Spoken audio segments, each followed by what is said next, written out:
Okay, let's play the 7th Citadel. We start at a new beginning, and the honeymoon is over because I ran into problems. First of all, here you are to select a character, so I selected Arthur.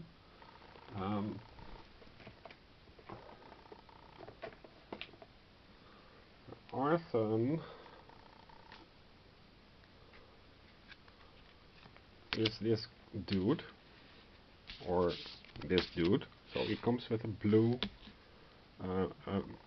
mini.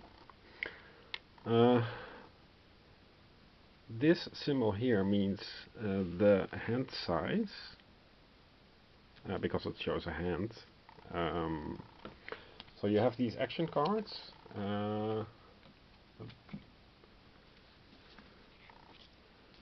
and you have to take card 125. That is card 125. This is card 125. Before starting the adventure, so I'm putting it over here. Then it says here the 15 skill cards whose hand icon contains their character's initial, so that's the A, because it's Arthur. And the 5 skill cards of their choice from among those with the letter X. I already shuffled it, but this is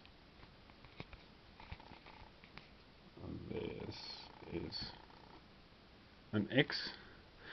I drew them randomly because I don't have an idea.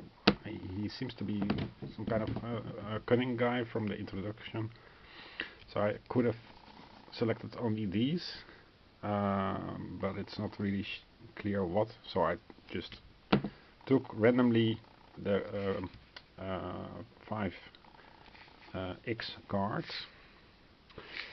Then you shuffle them, so you have a nice little discard pile, nice little action deck to be placed around here. You set your life to 45, and then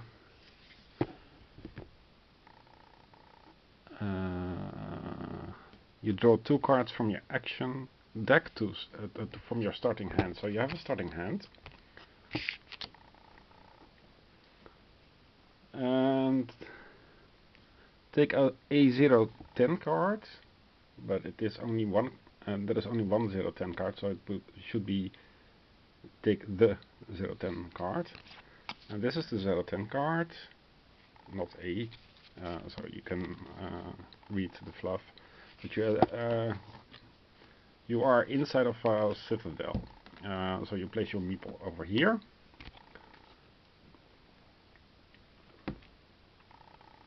Place each character's figure on that card. Yeah, so it's by instruction. And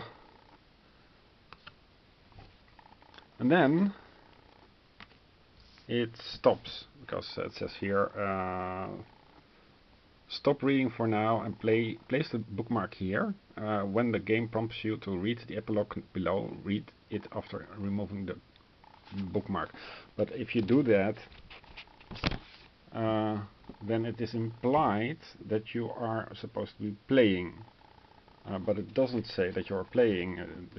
We were just reading in the books, so my natural response was to go through the book, where it says here, begin a new adventure.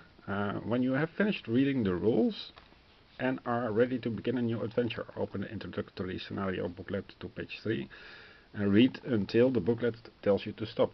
So you have to read the rules from the rulebook, and then do the setup, and then read until the booklet tells you to stop.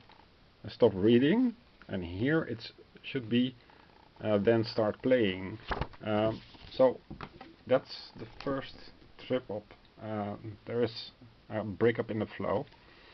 Now, if I want to go to the... So I'm over here, I can do three things, and the white boxes mean they are optional. So I'm going to go up. This costs me 0, so that means I don't have to draw cards. So I'll just leave the action pile as it is. And this is still my hand of 2 cards. 014 is this card, and it's not really explained, but you're supposed to read it and then flip it. And here you have a nice little symbol over here. And suppose now, well, first step is, where is my meeple? Because the card here gives you a move action, so you would have to discard a card. What that exactly means, we'll get to it later. But it is moved to an adjacent terrain card, and this is not a terrain card, and that's very important. It is a zoom in of this thing here. I'm not really sure why this is not a terrain card, because it is green, so it's the same as this. But this it's this presence of this arrow that tells you that the area is to be treated as a single area. So where is my meeple? Meeple stays here, but he can reach this option, to do this action. Suppose that we want to save her.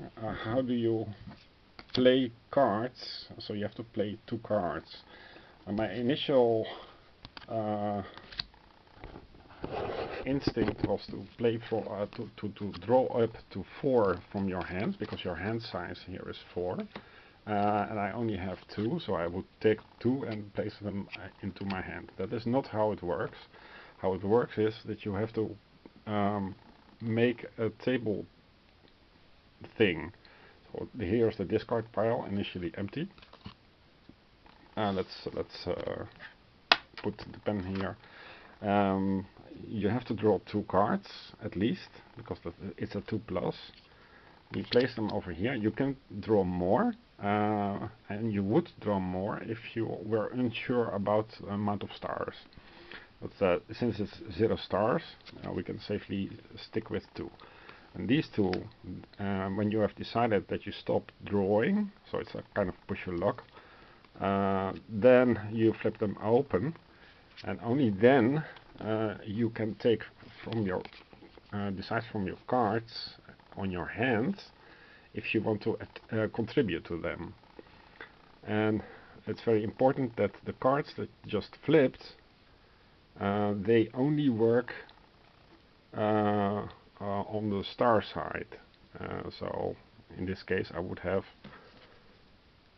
2 stars, because I can move them around after face up, of course, and I could contribute a card, but this star wouldn't help me. It would be only the blue thing. So there would have to be a symbol or something here, or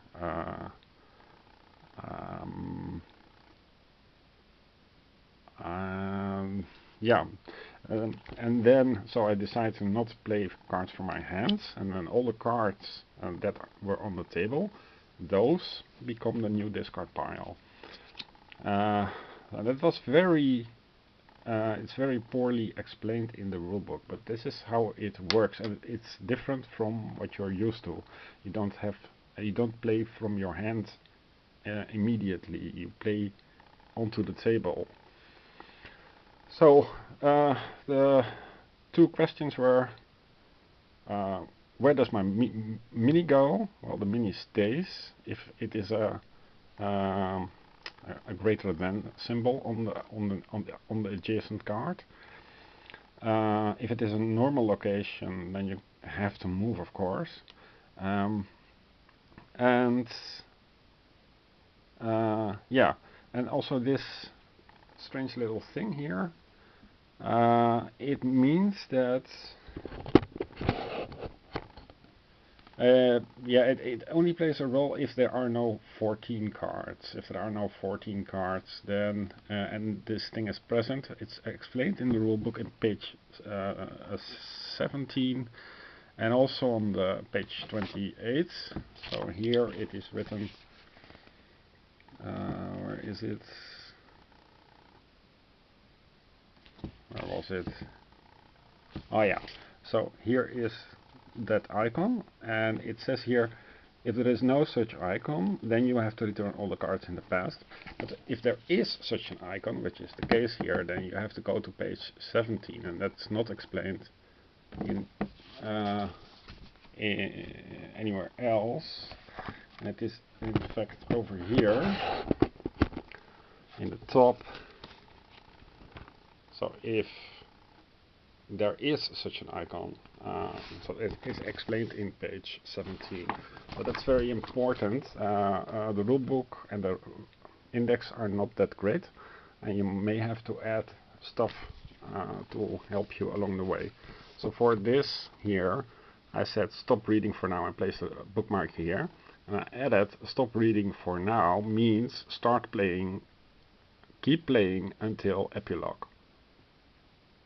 So that's necessary, otherwise you have no flow. So those are the two things that I wanted to highlight that that cost me about 5 hours of frustration. Okay, thanks for your time and good luck. Bye bye.